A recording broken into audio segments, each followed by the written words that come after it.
Dynasties are built brick by brick, and this one is all homegrown players. Nothing more can be said about it, and this is how you get it done today on Locked On Chiefs. From the land of the free and the home of the Chiefs, this is the Locked On Chiefs podcast. Welcome in, friends and neighbors. Chiefs Kingdom around the world, and Chiefs Kingdom is growing around the world. So welcome into all of you new listeners. We're brought to you today by FanDuel. It's a great way to make every moment more. Right now, new customers are getting $150 back in bonus bets with any winning $5 bet. That's $150 you bet. If it wins, you're on fire. FanDuel.com/lockedon is the spot to go get started.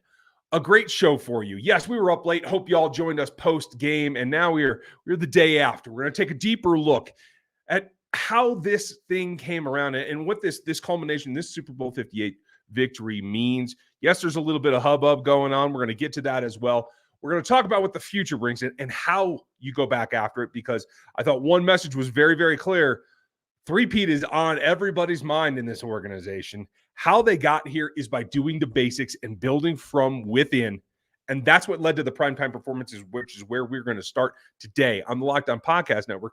That means your team every single day. So if you would start here on YouTube and like and sub and hit the bell, we would very much appreciate that. You can then jump over to Spotify and Apple Podcasts and any audio platform, because we are free and available every day, all the time, for free, at least 5 days a week. And quite frankly, quite often a whole lot more. So we try to give you everything we can, including the text line where you can get the last minute details at 816-357-8781. Join our insider line with all the locos. You locos make this show go around. We appreciate you guys every single day. That's what a loco is here. And we need you as much as you need information. So we're here for you. I'm excited about this. This is Chris Clark, my partner, runs Chiefs Corner, where you can get all the information on the quarterbacks, the capology, everything that you need. We've been covering this team for more than 8 years, but we are the original hosts of this show, if you're new to us. 8 years on this show. This is a lot. There's no way around that. We've gone the full gamut, right? I'm Ryan Tracy, the founder of Rogue Analytics and Performance Consulting, as well as RGR Football and NFL33.com. You can check all those out. If you want some of the newest gear, go check out the store for RGR as well. It comes back to this, the performances that you have to get jobs done. We can't do anything without Patrick Mahomes, but he's not the only one that had epic performances out there to get this Super Bowl win. After Patrick, who stands out to you?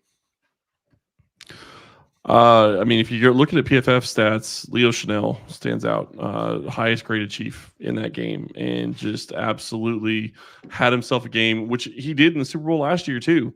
Chanel was the one that blocked, or at least got his hand on the extra point first. And I do apologize. I probably sound a little rough. My voice is gone from yesterday. Too much fun celebrating that win.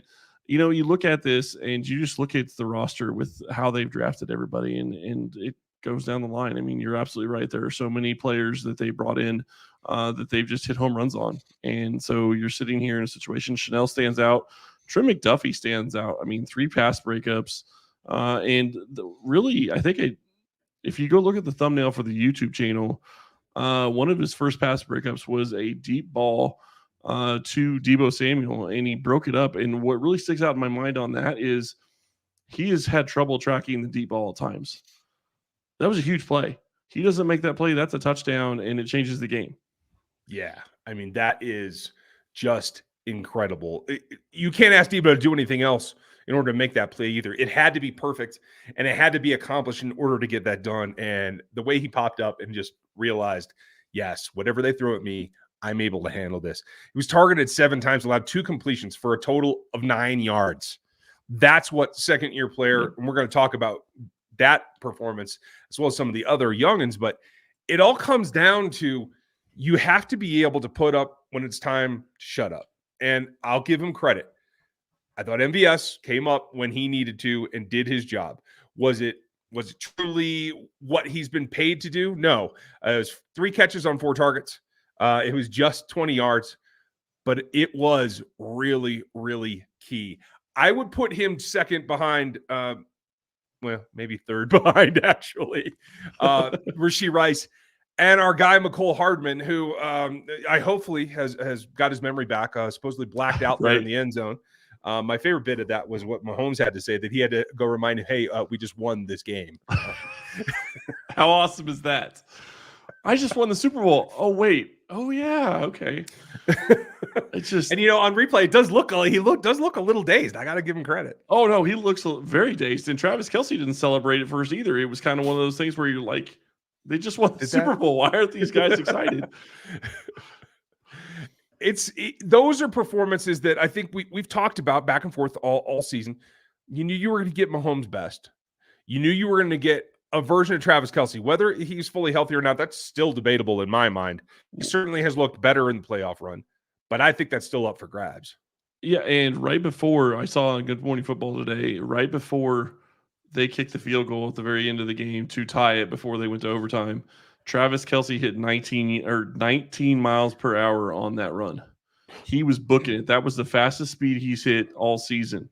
And that just shows he's healthier than he's ever been this season. And that's impressive when you think about everything that they've been through and everything he's been through.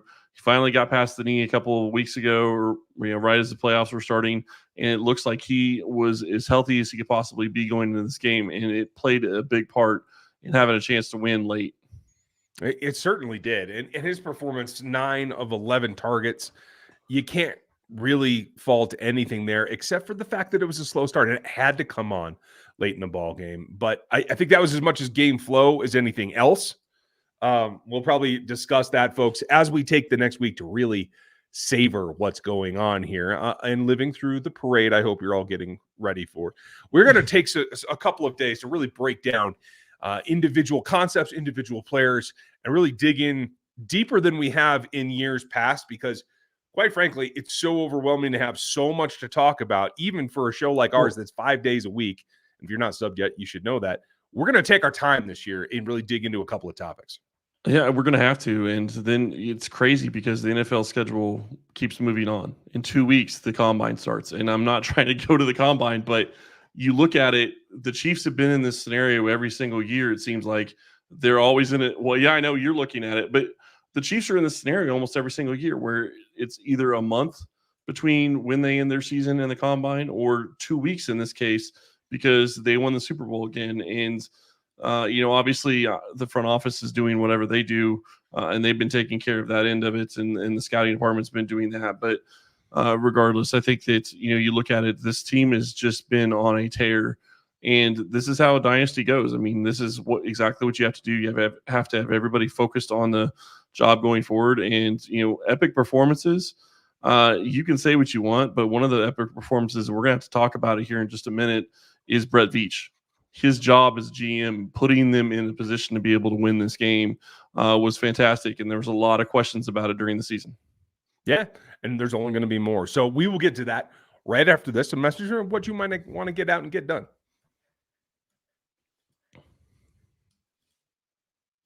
DoorDash went all out for game day, and DoorDash stuff from all the ads to one lucky winner. Cars, snacks, and even tax software. DoorDash is the all-in app for your everyday needs, from restaurants to groceries to flowers and gifts. So next time you're running low on your dinner ideas, pet supplies, or just time, you can get much, much more than you realized delivered by DoorDash. Didn't have a chance to hit the grocery store last weekend after all the big game commotion? Or maybe your bar cart has been mysteriously cleared out. Wonder how that happened. Stock up for the next week ahead and get delivery from DoorDash. Whatever watch party or anything party you've got coming up, get it delivered with DoorDash. Football season may be over, but we're in the thick of basketball games, the school year, and let's face it, winter. I can think of a million reasons daily to order DoorDash. Hop on the app and make your day a little easier. Get dinner for tonight, groceries for the week, or consolation prize for your sad friends in San Francisco. They're definitely going to need it, all on DoorDash. DoorDash, your door to more. Head to the DoorDash app to get everything you need delivered.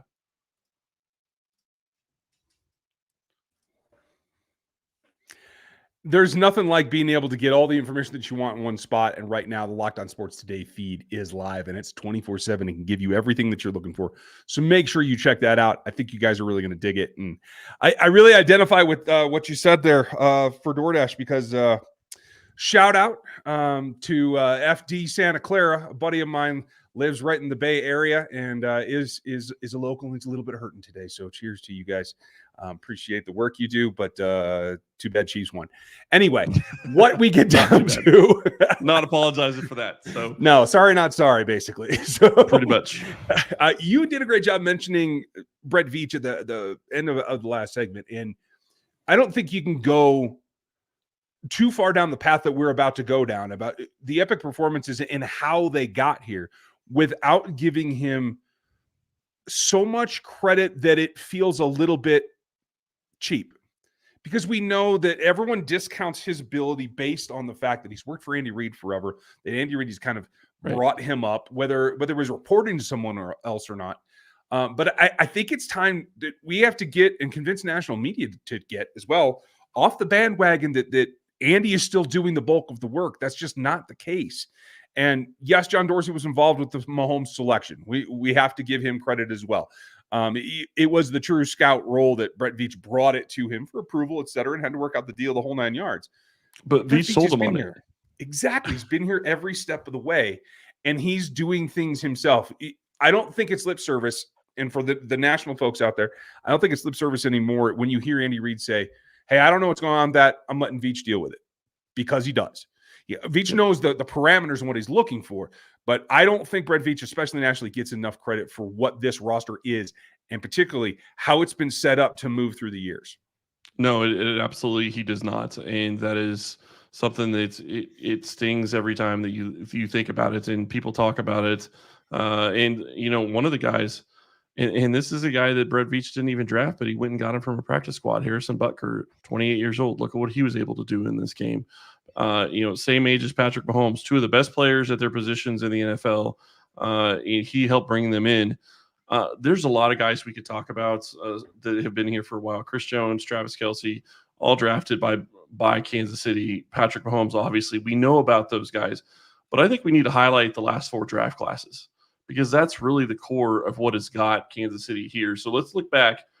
2020, the year after they beat San Francisco in the Super Bowl the last time, Clyde Edwards-Helaire, Willie Gay, Lucas Niang, L'Jarius Sneed, Michael Dana, and Thaddeus Keys.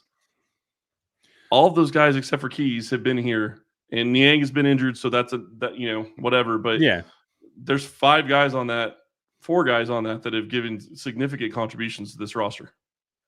And L'Jarius Sneed is L'Jarius Sneed. He's if it wasn't for, quite honestly, the phenomenal development of Trent McDuffie, we wouldn't be talking about the duo. We'd be talking about LJ and the guys that play with him. That's how good he is. I mean, to say it in that realm, the contributions that you got, some of the key performances, one of them being from L'Jarius Sneed. Now, L'Jarius plays with an edge. I will admit that. Folks are going to push back and say, well, he got that penalty because he was, slapping back at somebody and that kind of stuff. Okay. He still allowed 50% completion rate for 23 yards. But that's against the Super Bowl team. Yeah, that's been him all season. He's always been that guy. You don't want to take that edge away from him. You're going to live with those penalties. Yeah, it sucked at the time, but you're going to live with those penalties for sure. One of the PBUs in this game was his as well. Another epic performance from a guy that was a 4th-round draft pick that had to be found through Brett Veach and his staff. Obviously, we talked about Trent McDuffie at the top of the show. I mean, just his epic performance, especially in man. And I always come back to this because when I scouted him on film, it was very apparent that he understood what man was, but he wasn't asked to do it. So this is a key, and we're going to talk about this for the next 3 months, folks, as we talk about not just scouting what a player does, but how he projects to what you do, because that was a leap of faith. Brett Veach and his staff had to go find a guy that had talent and project him into Spag's system, which means you have to do everything as a defensive back. And I think that is something as well, that epic performances come from guys that you select and you grow on your turf. And Trent McDuffie is one of them. Joshua Williams, obviously, Jalen Watson still works in progress. But LJ Sneed and Brian Cook, don't want to forget about him. Know that he's hurt, but I think we all understand what the contribution is. The defensive backfield is probably the best example of what growing your talent up yourself does for you. No, absolutely. Let's take a quick look at the next draft class. Nick Bolton and Creed Humphrey, Joshua Kando, Noah Gray, Cornell Powell, and Trey Smith. Another 4 guys that have been heavily involved in this team. And you can argue Noah Gray to a lesser extent than the other 3. Regardless, they've all played key parts to this Chiefs team. You already talked about the 22 class. McDuffie, Karlaftis, Sky Moore, Brian Cook, Leo Chanel, Joshua Williams, Darian Kennard, Jalen Watson, Isaiah Pacheco, and Najee Johnson, who we're talking about Najee Johnson maybe being a top 3 CB. And then you still have Joshua Williams training camp, and we're still talking about him. Right. So you're looking at when you hit a home run in a draft, when you hit multiple home runs in a draft with 3 or 4 players from that draft that become core contributors, that's how you know you're going to be a good franchise. He's done that every single year. He had 4 guys in 20, 4 guys in 21. McDuffie, Karlaftis, Cook, Chanel, Williams, Watson, and Pacheco. That's what, 7 in 22. And then you get into 2023, and it's another class where you got Rashee Rice, Wanya Morris played a big part of this team, Jamari Connor, B.J. Thompson, Keondre Coburn, and Nick Jones, and obviously FAU, who actually only played 7 snaps and still made a big play in that game. Agreed. And Jamari Connor as well. Yep. He brought his style of play, and I think that's underrated here. Is that somebody needs to bring the edge in the backfield as well. Reed does a good job of it, but Connor's just a little bit edgier, right? Had 15 pass coverage snaps. I think that made a difference in that just having the rookie contribution. I mean, we just talked about ongoing classes where 3, 4 guys are constantly contributing, and that allows you to stack these contracts, as we're going to talk about in the coming weeks, and Crystal's going to break down the cap for us. You have to have that to roll forward. No, you absolutely do. And the crazy thing to me is you sit here and you look at it and you go, the draft class from 2022 doesn't know anything other than winning the Super Bowl. I mean, Trent McDuffie doesn't, Joshua Williams, Jalen Watson, all those guys don't know anything other than win a Super Bowl. George Karlaftis, I don't want to leave him out. He's played fantastic this season and did a lot for this team. Leo Chanel, his game, honestly, the way he went about what he did, his assignments, and he may not get a lot of the credit because he didn't get stats, but he was the reason that people were able to do things and get after the running backs at times. He was taking on 2 or 3 guys, trying to free up other guys behind him to be able to make the play. And that is something that, like I said, you're not going to get the stats, you're not going to get the love for it, but it is extremely valuable. And that guy has shown up twice in the Super Bowl in times where you didn't expect it because he wasn't doing it during the regular season. Yeah, it's understanding your role and how to play up to your utmost ability in that role to add to the whole. And that's what it comes down to. Those guys have to be drafted all up and down the draft. They're not all round 1 picks. They're not even day 2 picks, all of them. There's a lot of 7th rounders. Right? I mean, Trey, L'Jarius, day 3 guys that are contributing constantly. It goes back to, it's about building from within and supplementing when you have something you weren't able to get done or you need to fill a gap. Clearly, bringing in the tackles had to be done in free agency. Yep. Wide receivers over the last couple of years in free agency. You had to go trade to get McCole back, who ends up through his sleepwalking ending the Super Bowl for you. I mean, yes, you have to fill in those cracks, but the foundation, the basis, all the building blocks are done by growing them, identifying them, and getting them on your roster early as rookies. And I think that is only going to continue because as the cap evolves and the high-end guys, all 3 of which, by the way, the 3 guys that addressed the teams prior to the Super Bowl are all draft picks of this franchise in Mahomes and Chris Jones and Travis Kelce. And you got to fill in. No, you absolutely have to. And when you talk about filling in, you have to look at another guy that hasn't gotten much praise. And I know he had a little bit of a rough game at times, but Nick Allegretti stepping in the AFC Championship game and then going in the Super Bowl and being able to do just what he was able to do, it didn't look pretty at times, and I get it. He's not Joe Thuney, and that's not a fair comparison. But for him to be able to step in he's a homegrown guy for Kansas City too. I mean, he is beyond. He was here the last time they played the 49ers. Yep. He's one of the few that was. But he played a fantastic role in that game, and to be able to have that kind of depth, to be able to have somebody that's wanting to come back and play in this culture because he knows, even as a backup, that it's a great place to be. Allegretti, I think, is a guy that needs a little bit more praise as well. I agree. I'd argue with you, as good as Donovan Smith's been in the postseason, Nick Allegretti had a better day yesterday. That is a real defensive front. You can't fault him for that. And again, just up and down the line, like you said, multiple draft picks on that offensive line. And it's crazy because chemistry is such a big thing with offensive line, and we look at it as trying to plug and play. It's not. I mean, there are so many nuances to offensive line play, and Patrick knowing getting them in the right positions, and the offensive line knowing the protections and knowing when to slide or where to slide and all that. I mean, there is a lot of nuance to it. Be able to push off on twists and stunts and all that. It's a big deal. So glad to see he's a guy that got another Super Bowl ring, and I would love to see him back in Kansas City. We'll see. That's an offseason conversation we're going to have in the future. I completely agree with you. The future is what we need to get to. They're going to try to run this back, and they're going to try to do it as much as intact as possible. How can they get that done coming up next? The Super Bowl is over. You guys did it. You got it done, and you are the victors. And now it's time to double down on what else you can get done. You can get buckets with your first bet at FanDuel, America's #1 sportsbook. Right now, new customers are getting $150 in bonus bets with any winning $5 bet. That's anything. That's $150 if your bet wins. Right now, the NBA is the thing that's going to take over next, and all your favorite players are available. There's quick bets. There's same-game parlays. Who's going to hit the props? Who's going to hit that last-minute three? What are you looking for? It's all there at FanDuel.com/lockedon. Shoot your shot. That's FanDuel.com/lockedon at FanDuel, official sportsbook partner of the NFL and the NBA.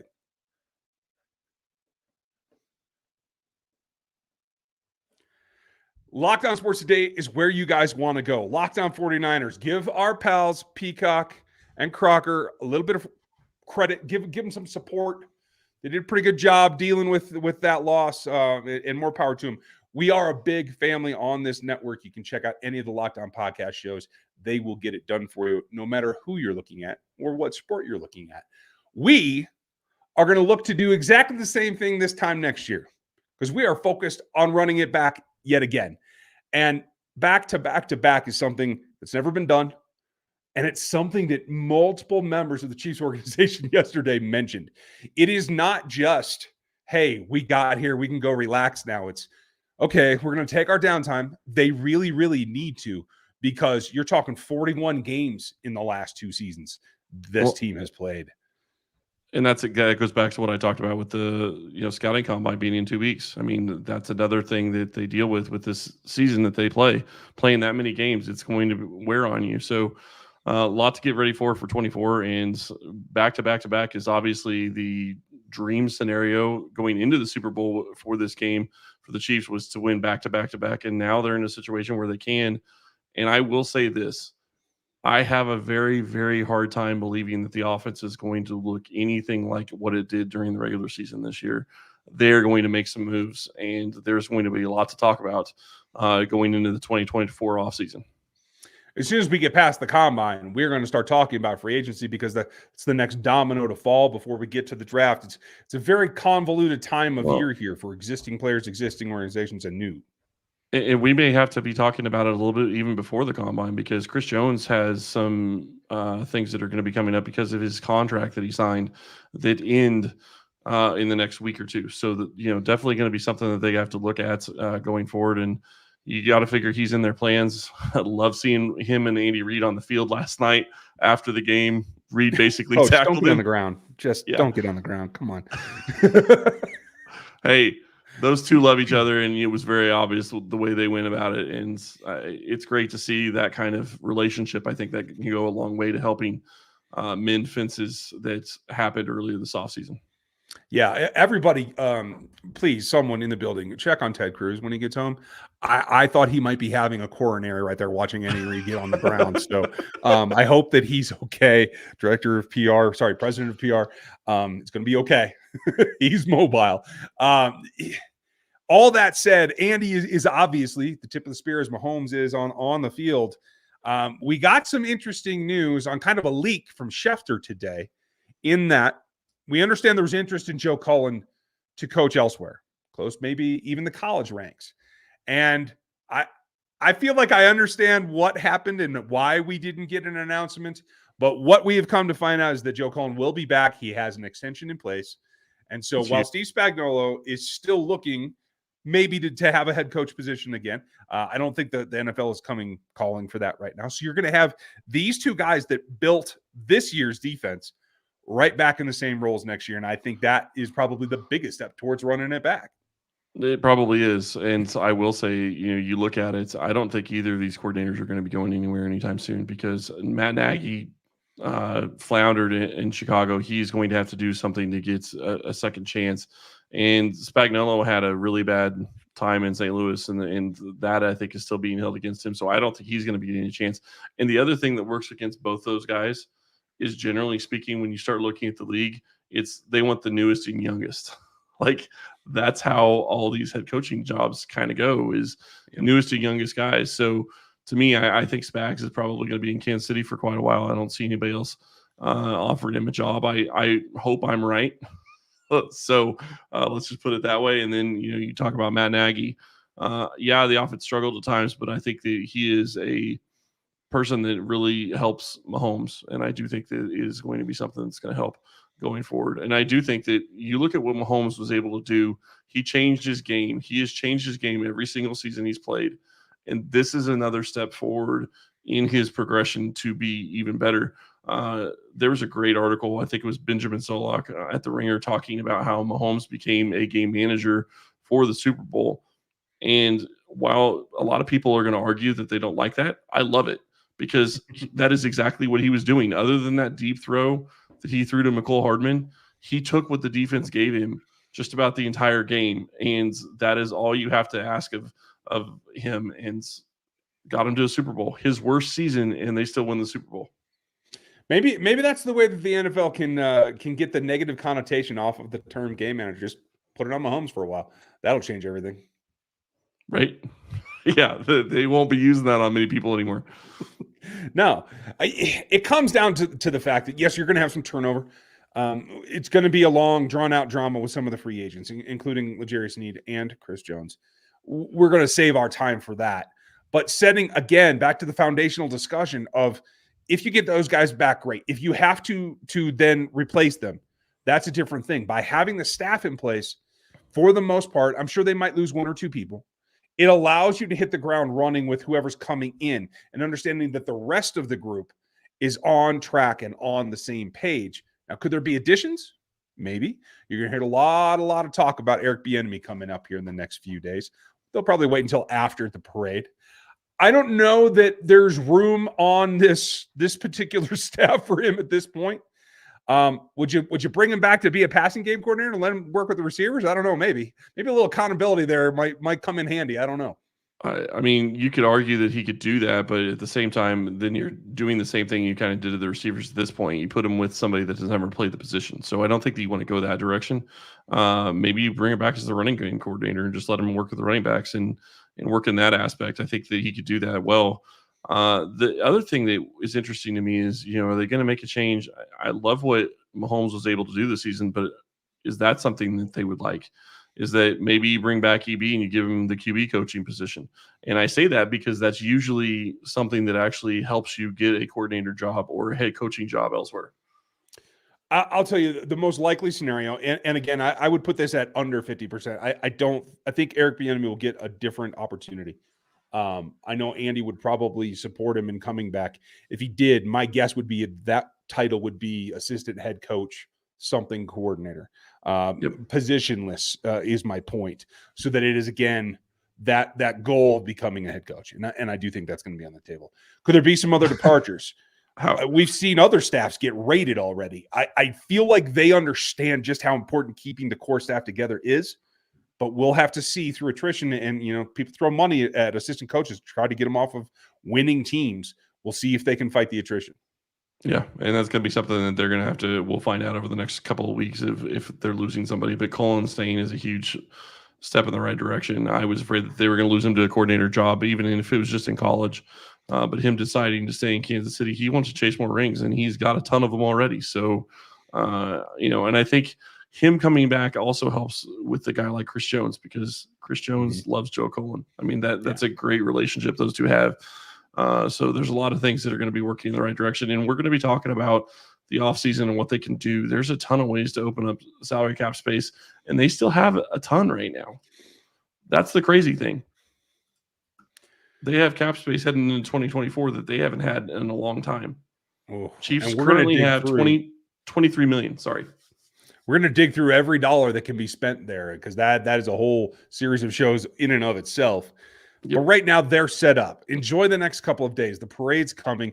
Matt Derrick's going to be back home and in studio so that we can get with him to get his inside information about what that room was like in the celebration. How many other guys that we didn't see started talking about a return next year? What is the consciousness within that locker room? The last time that they'll probably all be in one room as they go through their parting of ways here, so everybody can go get some rest finally in the offseason. If you happen to live in the Bahamas or whatever, look out for a large contingent of offensive linemen, I'm told. Just be prepared. But for the most part, this is a big deal. So Matt on Wednesday, and we're going to start taking a look at the dire topics, the things that we have to illuminate now before we have to start talking about free agency and the draft. So be with us. Make sure you're subscribed. We are here every day of the week, all year long, and a lot of bonus episodes on top of that. We appreciate your support by liking this video, by subbing to the channel, and by clicking that bell. That always helps us. And check out the rest of the Locked On Podcast Network. Whether you're into the NBA or college football or whatever you're looking for, we have it. And we have a 24-hour stream on Locked On Sports Today. I think you guys will really love that. It's been a long season. Enjoy the party now. I think we both are. We're going to keep that up this week before we turn back to the business of continuing to build another dominant dynasty evolution, because they're going to have to change stuff. We appreciate you being with us. Thank you for your time. We're going to be back with you tomorrow. Enjoy your evening and get ready for that parade. We'll talk to you then.